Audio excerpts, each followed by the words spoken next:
কেমন হবে যদি আপনি মাটিতে পা রাখলেন আর ভিতর থেকে কেউ আপনাকে টেনে নিচ্ছে? তবে চোরাবালি নয় কিন্তু। এই মাটির নিচে এমনই কিছু ভয়ঙ্কর জন্তু রয়েছে যা কিনা আপনার গা শিউরে দিতে বাধ্য করবে। তাহলে চলুন কথা না বাড়িয়ে মূল এক্সপ্লেনে যাওয়া যাক। মুভির শুরুতেই আমরা একটা গ্রুপকে দেখতে পাই যারা কিনা সমুদ্রের ধারে জমিয়ে পার্টি করছিল। এরই মধ্যে আমাদেরকে এই মুভির মেইন ক্যারেক্টার কেলিকে দেখানো হয়, যাকে কেউ একজন ড্রিঙ্কস অফার করে, কিন্তু কেলি তা নিতে মানা করে দেয়। এরই মধ্যে তার নজর একটা ছেলের উপরে পড়ে যে কিনা অন্য মেয়েকে কিস করছিল, আর তা দেখে কেলির মেজাজটা হট হয়ে যায় এবং ড্রিঙ্কস করতে থাকে। এদিকে মেজন সবার ফোন কালেক্ট করছিল যাতে কেউ কারো ভিডিও বানাতে না পারে। হঠাৎই কয়েকজন মিলে সমুদ্র থেকে একটা আজব আন্ডা তুলে আনে। পরে তারা ওইটার সাথে অনেক মজা করে এক পর্যায়ে ভেঙে ফেলে। পরের দিন কেলি ঘুম থেকে উঠে আজব কিছু লক্ষ্য করে, কেননা কাল তারা যখন এখানে আসছিল তখন তারা অনেকজন ছিল, কিন্তু আজ তারা মোটে কয়েকজন রয়েছেন। তো এই বিষয়টা কেলির বেশ আজব লাগে। একটু পর গাড়িতে থাকা লোকগুলো উঠে পড়ে এবং তারাও এই বিষয়টা নোটিশ করে। তখনই তাদের নজর টেবিলে শুয়ে থাকা মার্সার উপরে যায়। সে একদমই খারাপ অবস্থায় ছিল, ও বারবার উল্টি করছিল। তো সবাই ভাবে কাল রাতে হয়তো একটু বেশি খেয়ে ফেলেছিল,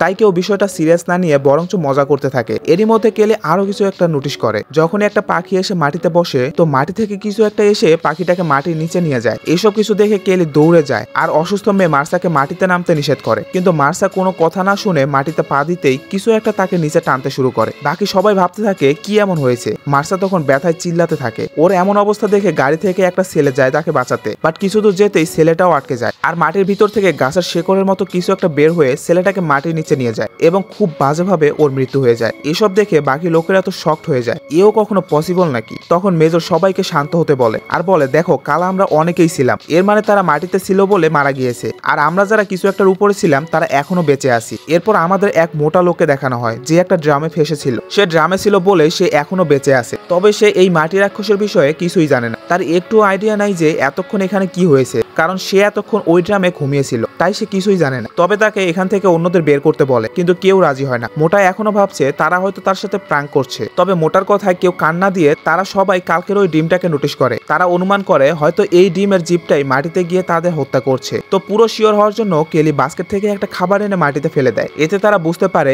এই জিপটা তাদের চারদিক থেকে ঘিরে রেখেছে। এসব করতে করতে অনেক সময় হয়ে যায় আর সকাল থেকে তারা কেউই কিছু খায়নি। তখন ডোনা বুদ্ধি খাটিয়ে সুইং বোর্ড দিয়ে খাবারের কাছে যেতে চায় আর করেও তাই, কিন্তু যখন সে টেবিলের কাছে পৌঁছে গিয়েছিলই তখনই ওর সুইং বোর্ড স্লিপ করে। ও অনেক চেষ্টা করে উপরে ওঠার, বাট ওর শরীর মাটির একদম কাছে চলে এসেছিল। আর তখনই মাটি থেকে ওই শিকড় জিপ বের হয়ে ওর পেটে হামলা করে, কিন্তু ও হাল না ছেড়ে টেবিলে উঠে যায়। পরে যখন ও খেতে শুরু করে তখন ওর উল্টি হতে থাকে আর ও ওর পেটের দিকে খেয়াল করলে দেখে ওর পেট একদম ক্ষতবিক্ষত হয়ে গেছে, কারণ কিছুক্ষণ আগে ওকে যে শিকড়গুলো হামলা করেছিল সেগুলোতে ভাইরাস ছিল, যার জন্য তার এই অবস্থা। কিন্তু সে তার মৃত্যু জেনেও সবাইকে খাবার দিয়ে দেয়। তবে সময়ের সাথে সাথে ওর ক্ষত আরো বেড়ে যাচ্ছিল। সো গাইস, প্রথম পার্ট এতটুকুই। সেকেন্ড পার্ট দেখতে চাইলে অবশ্যই কমেন্টে জানাও।